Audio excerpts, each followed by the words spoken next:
Shalom. Thanks for joining me. I'm in Matthew chapter 9. Matthew's chapters 8 and 9 are a collection of miracles that Jesus does. Matthew grouped them together in these two chapters to demonstrate to us the authority that Jesus has.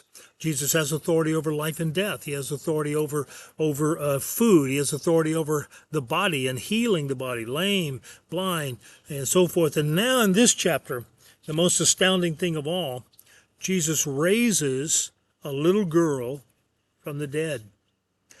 Chapter 9, verses 18 through 26. Let's read this.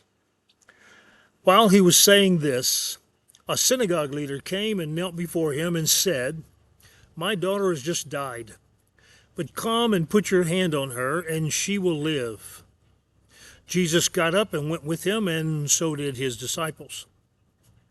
Just then a woman who had been subject to bleeding for 12 years came up behind him and touched the edge of his cloak. She said to herself, "If I only touch his cloak, I will be healed." Jesus turned and saw her. "Take heart, daughter," he said. "Your faith has healed you."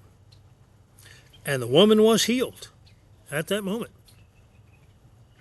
When Jesus entered the synagogue leader's house and saw the noisy crowd and the people playing pipes, he said, "Go away. The girl is not dead, but asleep." But they laughed at him.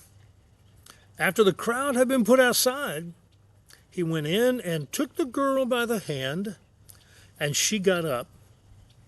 News of this spread throughout all that region.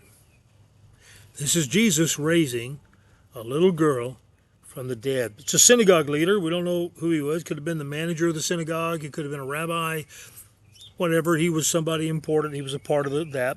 He had a daughter. She died. But he believed that Jesus could simply touch her or say the word of command and bring her back from the dead. That takes a lot of faith. I don't know about you.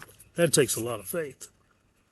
Now, it's interesting that Jesus took the little girl by the hand because in Jewish law, Numbers chapter 19, verse 11 particularly, the Jewish law taught that if you touch a corpse, you become unclean.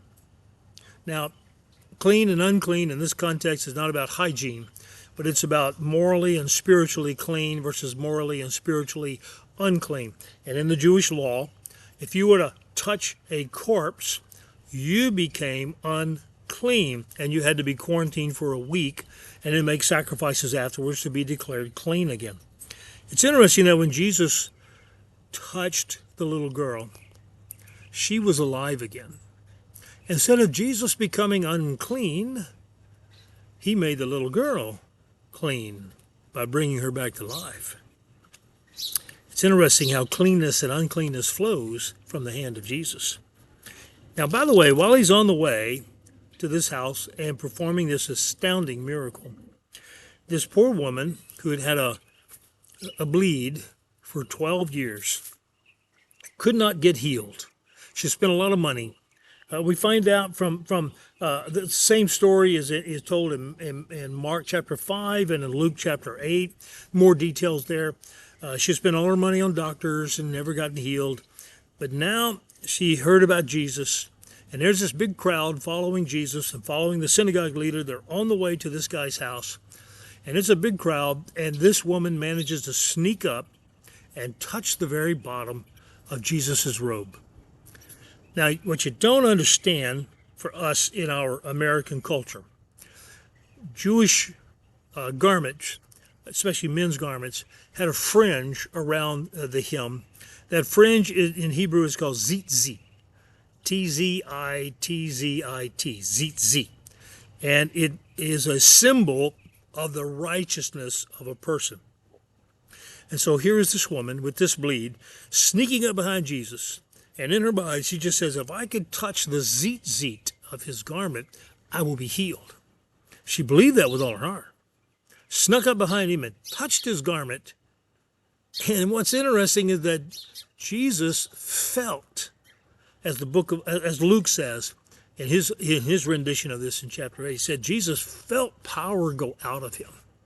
And he knew something happened. He stopped in the middle of all of this and turned around and said, "Who touched me?" Now, you don't get that in Matthew. You get that in Mark and Luke. He said, "Who touched me?" And all the disciples looked at him and said, "Jesus, don't you see this massive crowd around you? Everybody's touching you." And Jesus said, No. You don't understand. I felt the power go out of me. Who?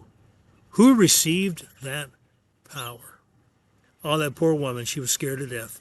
She felt like she'd done something wrong. She comes trembling up to him, probably crawling, maybe down on her face, humbling herself before Jesus, which would be a pretty normal thing to do. And Jesus looks at her and says, "Daughter, your faith has healed you. Go in peace." What a beautiful thing. Peace and healing and faith. What is your faith like? How much faith do you have? Something to think about, isn't it? By the way, the use of this word sleeping to describe the little girl's death. There are some people who have built an entire false doctrine, and it's called sleep death, where like when the body dies, it actually doesn't die, it just goes to sleep, and it stays asleep until it is awakened at the last trumpet.